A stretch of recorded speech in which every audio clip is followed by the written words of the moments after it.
I've been challenged to revisit my list of the only 5 bourbons you need. So let's dive in. Hey everybody, welcome back to another episode of the Bourbon Hutch. Thanks so much for joining me on this journey through the world of whiskey. So that's right, Nathan over at the Everyday Drinker, a channel I absolutely love. If you haven't been watching his content, highly recommend you go check it out. I'll put his link in the description below. He challenged me to revisit my list of the old Reddit challenge, which basically stated that you only need 5 bourbons at any time. It splits those bourbons into 5 different categories. So you got to fill each category with 1 bottle, and they sort of all fit different needs. So if you're not familiar with the 5 categories, let's run through them real quick. First, you've got the cheap mixers, something to make cocktails with and mix drinks. Then you've got the everyday drinker, something you're going to sip on quite often. Then you've got the Friday night pour, so something a little bit more special after a long week of work or something like that. Then you've got the impress your guests category, so a more special bottle that you'll bring out and share with people. And then you've got your special occasion pour, probably, the most special thing you have that you save for just those really memorable moments in life. So thanks again to Nathan for challenging me to revisit my list. You can see the 5 I picked up here. I'll link to those last time I did this. But let's dive into my list for 2023. So first, for the cheap mixer, honestly over time I've just found this bottle really hard to beat in terms of consistency and value, and that is Wild Turkey 101. It's a classic. It's a phenomenal mixer because it holds up so well with that 101 proof. I think it's got great spice, but also nice depth of flavor. So any mixed drink or cocktail, I'm usually looking to Wild Turkey 101 to sort of be the backbone of that drink. All right, category number 2, we've got the everyday drinker. I struggled a little bit with this one because there are a lot of my bottles that I love to sip on quite a bit.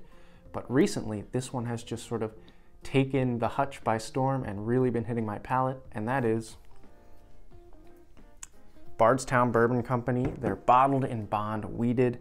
As soon as this hit shelves, I went out and got one, and man, for 50 bucks, it's hard to find a better bottle than this 6-year-old wheated product, just so full of flavor, nice dark fruits, rich vanilla, really, really solid. The other one I considered for this was the Heaven Hill 7-year bottled in bond. Real close battle between these two, but right now it's this bottled in bond wheated from Bardstown that I just seem to be gravitating toward the most. All right. Third on the list here, we've got our category of Friday night pour, something I see this as more hefty, gonna sort of knock you back and help you relax and just be a nice reward for that long week of work. For me, I gravitate toward Larceny Barrel Proof C922, but honestly, any of the Larceny Barrel Proof batches I have could rotate into this spot. Honestly, even the Elijah Craig Barrel Proof batches that I have could rotate into this spot. Something in that category.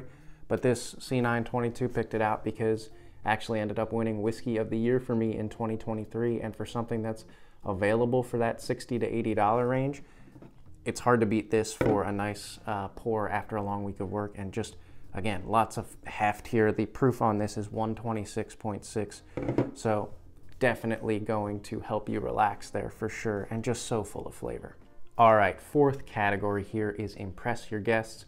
I find it hard not to go with one that a lot of people are going to know about and a lot of people are going to want to try, and that is Blanton Single Barrel. So you know it, Buffalo Trace, well sought after. Most people want to try stuff from Buffalo Trace. Nobody can really get their hands on it very easily, so I'm super glad to have a bottle of Blanton's. I've shared it with a couple of people, and it's just one of those bottles that attracts people and they say, hey, I'd love to try that Blanton's, and I'm happy to let it sort of impress the guests that I have one on the shelves. All right, last but not least, we've got our special occasion bottle, the one that you break out for those most memorable moments, the promotions and engagements and birth of children and all of the memorable things that go on in our lives that you want to celebrate with a great pour. Right now, for me, when I want to celebrate, this is the bottle I go to. Bardstown Bourbon Company, Discovery Series number 8.